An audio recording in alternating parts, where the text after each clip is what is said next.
Hi everyone, welcome back. So we are reacting to another Nick Drake song. The last one I listened to was amazing. I was obsessed with that, and I think it was off the same album. And this was requested by Dingus. Yes, Dingus. Thank you so much for requesting another song because I believe that you requested the last Nick Drake song. So yeah, let's go. And this is called Cello Song. Okay, let's go.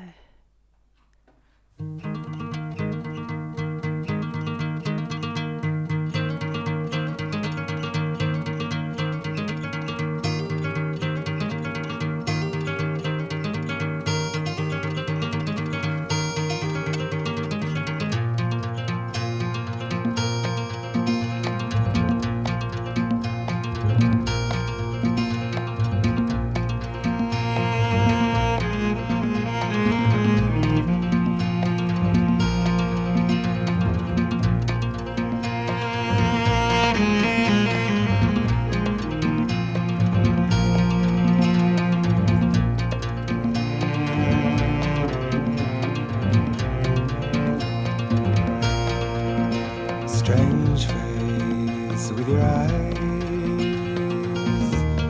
so pale and sincere.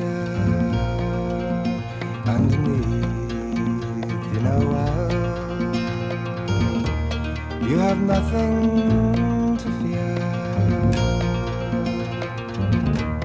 For the dreams that came to you when so young, told of a life where spring has sprung.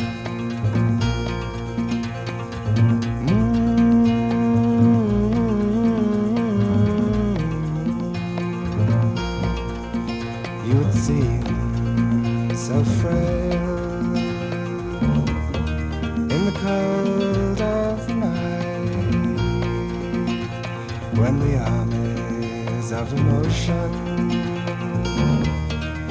go out to fight. But while the earth sinks to its grave, you sail to the sky on the crest of a wave.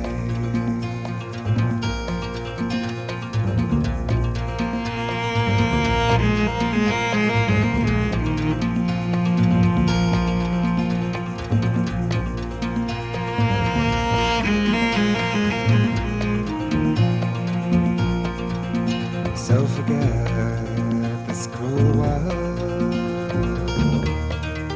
where I belong.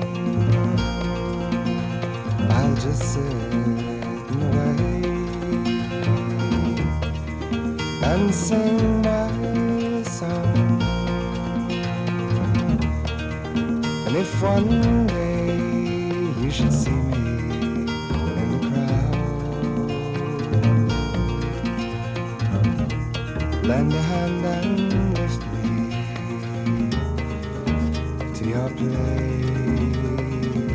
in the cloud.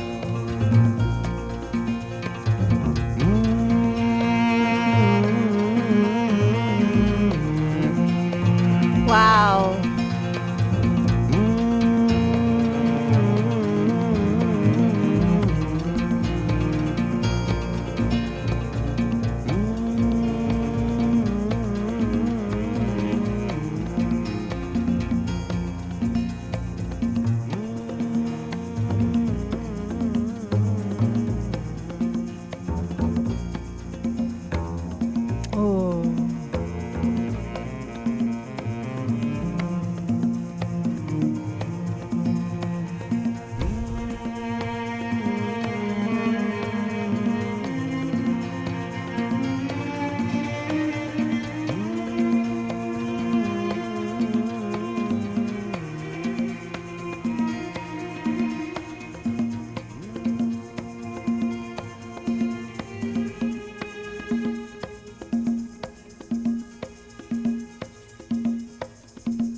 Wow, wow, wow. I swear, like I was in such a like it took me to some other realm. Like, I was just there like in my mind and like I was just like going through the motions. It was amazing, man. I feel like he's really good, man. He's got such a yeah, I think I said this on the last one. He's got such a folky sound to his voice and like it's just really beautiful. It makes you really tune in and like listen and want to kind of and not even want. I don't. It's not like I want to lightly. I'm forced to.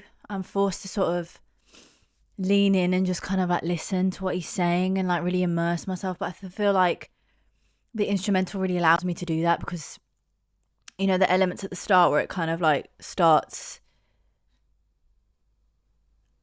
I don't know what the name is or the technique is for that, but when you kind of add one thing and then it kind of complements and then it kind of adds and then all of a sudden there's loads going on, like how it progressively kind of added elements to it, if you hear.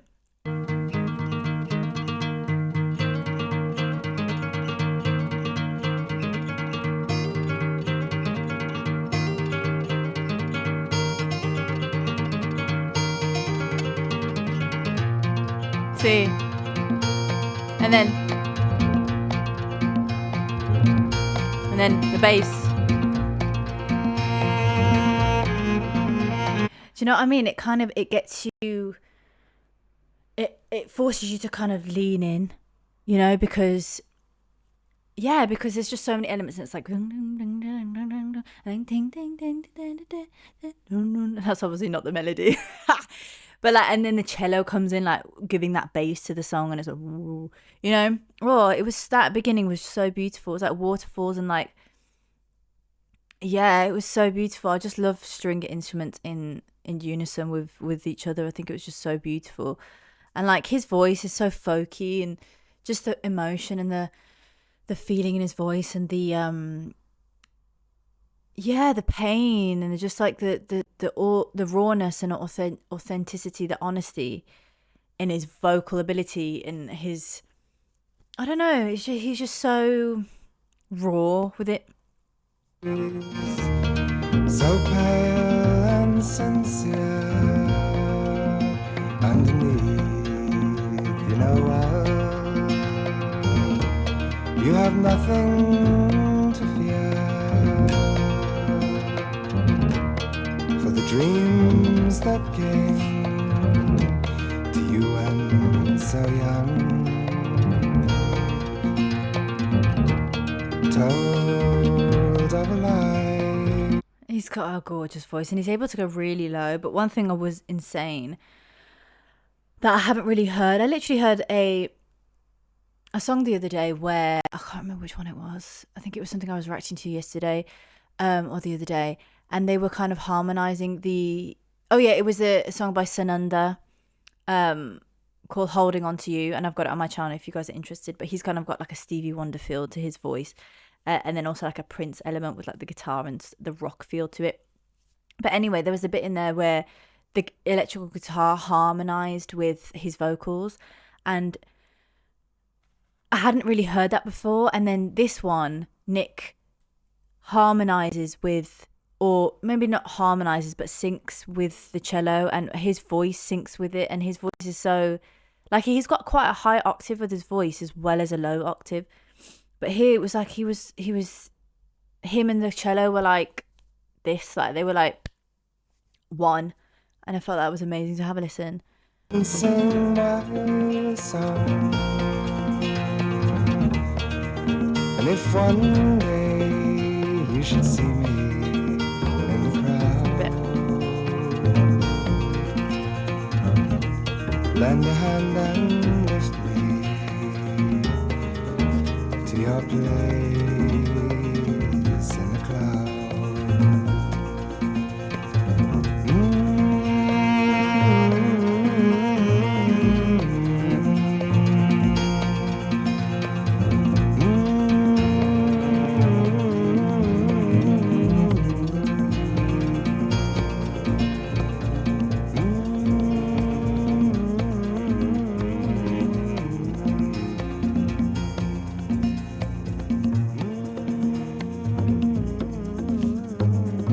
That is so powerful. Like, it took me a while to get there, to be fair, because I put the wrong timestamp down. But that was so powerful. Like, oh, I feel like cellos have such a grounding effect. It's just so very spiritual in the sound that they make. It's like you can't not think of it as a spiritual thing. And it's like, you know, the sound that we do, that people do in meditation, and you know, the Om sound is, which is Om, which Om is obviously of ancient Indian traditions, but it's universal because Om is the original sound of the universe. That's what they say is Om. That's like the grounding sound, the original sound of what the sound that was made when the earth was created. That's that sound. And I feel like that's what, not that maybe he wasn't conscious of that or whatever. And that's the thing, you don't necessarily have to be conscious of the traditions and all of this stuff. It's like, at the end of the day, if you're human and you do a sound and you try and harmonize with an instrument that, like a cello, which is so spiritual and so, you know, you're just going to end up feeling cleansed and feeling grounded anyways, regardless of your like cerebral knowledge on spirituality or whatever. Do you know what I mean? And so that's what I feel that bit does for me. It's like so, and even to sing it must have been amazing to like to harmonize and to sing alongside a cello, and like the feeling of that like bass, the vibration, and it's like it's really like, it must have just made him so calm and so like, yeah. And I really love how he ended it on that, and it's like called the Cello Song, and it's like him and the cello are one, and it's just like, yeah, it's got a beautiful feeling to it. It gives such a gorgeous feeling. And I really love the elements of the percussion as well, all string instruments, all acoustic instruments, and like that percussion, that drum, those drums that are like, oh, it's really beautiful. It's so calming and so elevating, and just so like, wow, makes you want to just kind of like, you know, the violins, that percussion as well. But let's have a little look at the lyrics, because I wasn't following on too much with the lyrics. I did hear a bit, but I was just so like immersed in like, yeah, that I totally didn't even really clock onto the lyrics. So, strange face with your eyes so pale and sincere, underneath you know well you have nothing to fear, for the dreams that came to you when so young told of a life where spring is sprung. You would seem so frail in the cold of the night when the armies of emotion go out of fight. Oh, go out to fight. Wow, when the armies of emotion go out to fight in the cold of the night, when the armies of emotion go out to fight. Wow. But while the earth sinks to its grave, you sail to the sky on the crest of a wave. So forget this cruel world where I belong. I'll just sit and wait and sing my song, and if one day you should see me in the crowd, lend a hand and lift me to your place in the cloud. His songwriting's gorgeous. It's just so poetic, so raw and authentic, and so, yeah, armies of emotion. It's yeah, it's talking about something that we all experience, or at least most of us experience, of emotions being too strong, and like the world being too harsh, and feeling that, and struggling with that, and you know, oh, it's really beautiful. Let's have a little look at the context of this song. Yeah, I just love it. Oh, he was a student at Cambridge University, and he wrote that. Originally titled Strange Face, the track is a defining example of his melancholic lyricism, complex fingerstyle guitar, and use of unconventional flowing time signatures.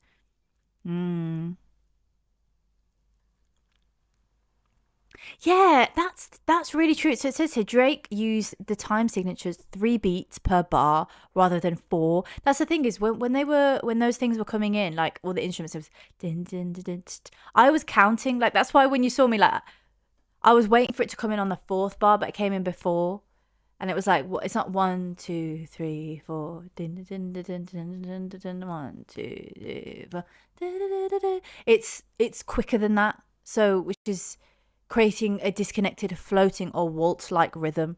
And that's the thing. It's like that. I think that's what was making me kind of lean in. Was just kind of like, whoa, it's not what I am used to hearing within music, and that's what's beautiful about music in general, is that there are rules, there is this musical theory behind songs, but at the end of the day, like, music is music and you can break the rules, but are there any rules anyways? Do you know what I mean? Like, is that just timing, and where we want to put stuff is where we want to put stuff in a song?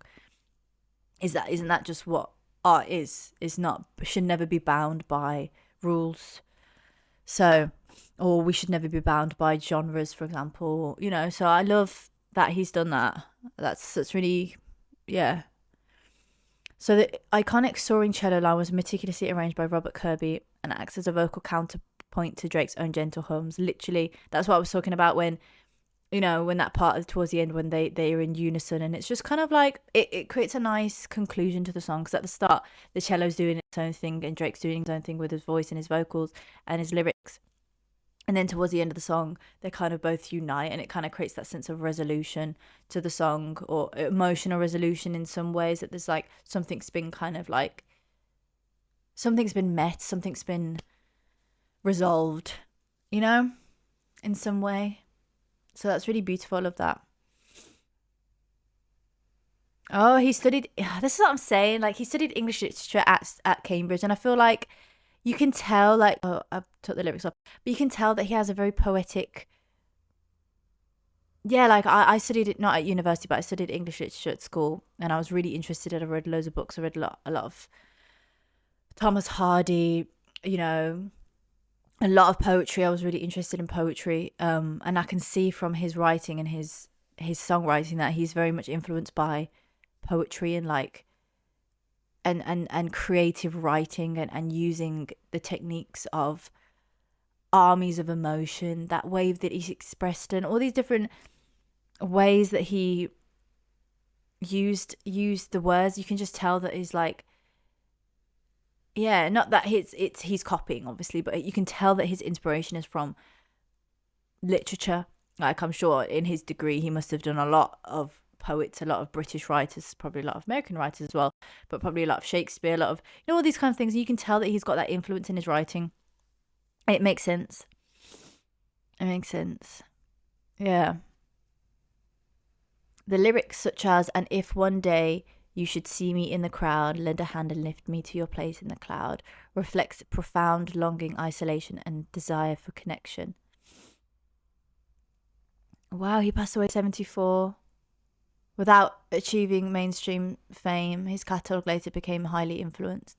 That's sad, but that's why art is so powerful, and it's so important as artists and as singers to just keep creating, to put your songs out, even if it's not mainstream, because it could like help someone in the future, and it could achieve what you want to achieve. And that's why music is never about that. Music is never about achieving fame or achieving this. It's about putting your work out there for people to see, for people to, whoever it is, even if it's just one person, for people to connect with. And then eventually, it will do what it's necessary. It will do what it needs to do, which is heal people. Do you know what I mean? And look, now he passed 74, but we're still listening to his music. We're still sharing the music, thanks to Dingus. We're still sharing the music. We're still appreciating the music, And yeah, that's so important. So yeah, that's what it is. Music is healing. It's not about recognition. It's about whoever it's meant to find. And that's when you express honestly and openly and raw and vulnerably, like he did, it will find its audience, even if it is years later. Do you know what I mean? So yeah, the cello in this was gorgeous. It was so grounding. I do love cello. I love string instruments in general. I love violins. I love the depth and the deepness of the cello and the grounded nature of it. And I just feel like, yeah, this is a song definitely about loneliness and about vulnerability and about a lot of emotion and struggles and you're, you know, feeling disconnected from the world, but being in the world and all of this kind of chaos. But there's also that sense of longing to be grounded. And I feel like this is, for me, this, it feels grounding, even though the lyrics aren't, or not aren't grounding, but aren't necessarily talking about something about finding peace or finding something grounding. You know, it's a longing, but he's almost achieved that groundedness and that peace that he's searching for in the song, and that's beautiful. I hope that made sense. I feel like I was just like down there. I was just stream of consciousness there. I don't know if that made any sense, but whoever it makes sense for will take it. But yeah, what a beautiful song. Thank you so much, Dingus, and thank you so much for requesting this song and just introducing me to him as well in general, to be honest. So yeah, thank you so much. To anybody else who has a request, there is a link in the description to send any over.